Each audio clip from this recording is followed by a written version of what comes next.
Okay, let me go back to desktop so you can see what I'm going to be doing. Okay, so for the tin whistle part of this, I wonder if I need to...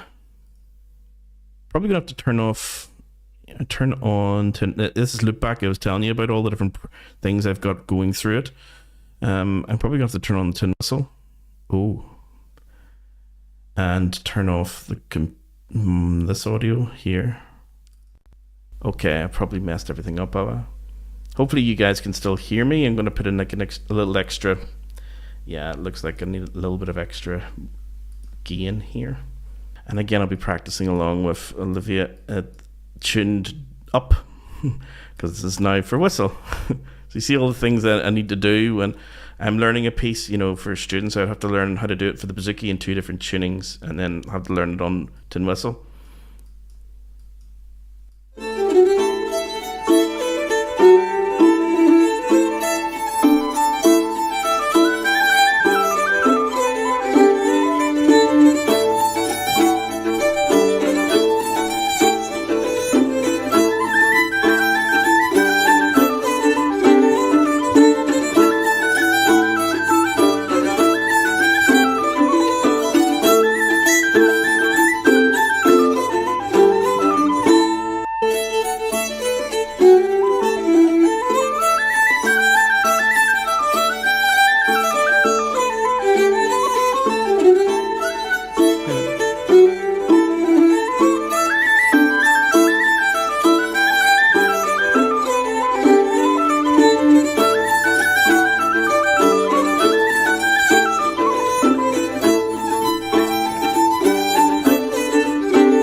Okay, so yeah, I'm still learning it, and you can tell that it's too fast for me. So always the number one rule, guys. And if you don't have pitch switch or excuse me, or anything remotely resembling these type of things, get yourself a metronome on your phone. You can do this is something else another student was asking actually, is what software was I using last week for the metronome. I suppose I could show you guys that as well if I go into my little bag of tricks here for it. Yeah, see this true metronome? That was the one I was using. You know, these are the old-fashioned metronomes where you slide this thing up and down and click away. I used to do that when I was uploading tunes to like social media years ago. I stopped doing it and deleted that channel because it was a tick in the background just to keep you in time so students could practice along with me.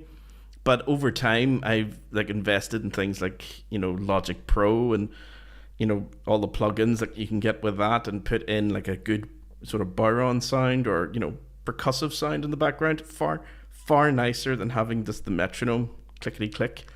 But it's better than nothing. So if you don't have like Logic Pro and you don't want to be bothered, like, just creating your own little backing tracks for every time you want to play a reel or a jig, just get a metronome for your phone. You don't have to get this one. This is just for my computer. So true metronome. Okay, let's slow this bad fella down because it's a wee bit fast for me.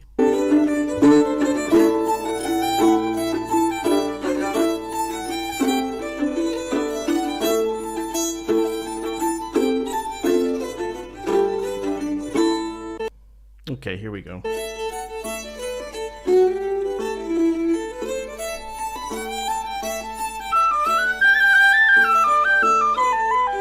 Yeah, I'll do. 86%.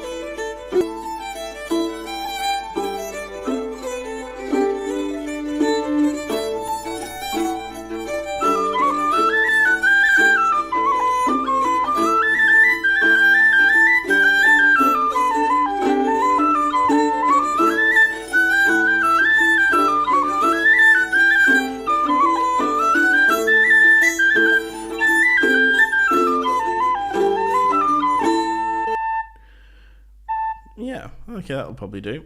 That's how we go.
Okay.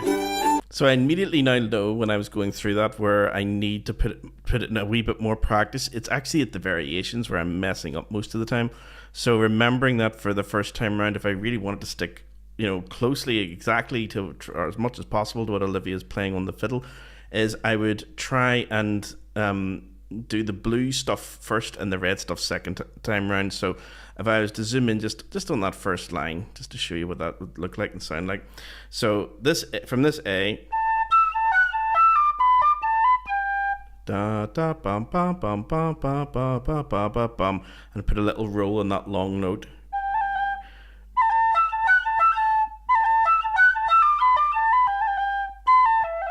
And I put a little cran and those three E's next to each other. If you don't know what those are, don't worry. This is all stuff that I teach students who are doing tin whistle. So da da da, E A A B G B A G. So I should be doing this. Da da da da da da da da dum. Second time round, it would be. It's a very subtle change, but it is a change.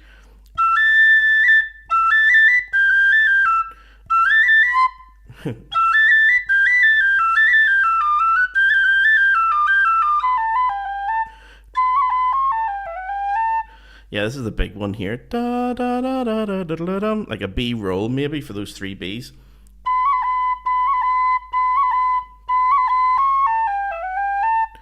B B B C A G E G.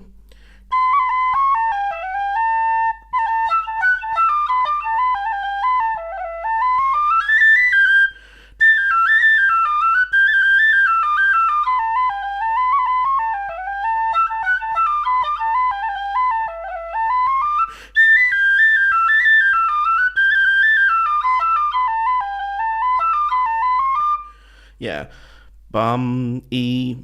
B E D B A da da da da dum, and a little scalic idea going upwards. A B C D, and then you're into the second part here, the B section. Da da da da da da da. That's a little bit unusual for me. Maybe that's a bit more standard for fiddle players, like to have those two F sharps in a row like that, going alternating back and forth for the G.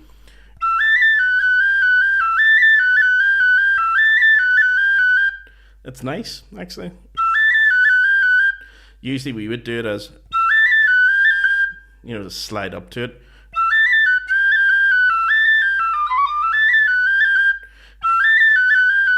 I like this sort of difference you can get. That's the fiddle, I think, does it this way. E, A, F, F, G, F, G.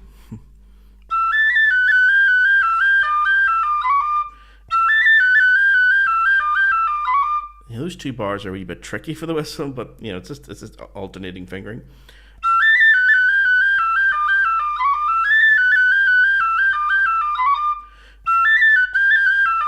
Yeah, the second time round, this bar here is almost the same as this bar, but this bar, because you've got three G's in a row here, it allows you to put in like the long sort of G roll. Da da da da da da da da da. Same with the B roll down here, and this is where I was messing up quite a lot.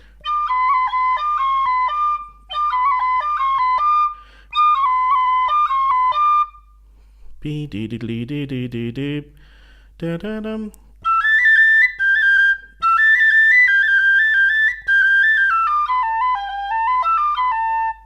Yeah, so it's kind of a nice ending to it as well. Just going to make it a wee bit larger. Okay, this is the B section. I practiced quite a bit. Just this section, it's hard. This one.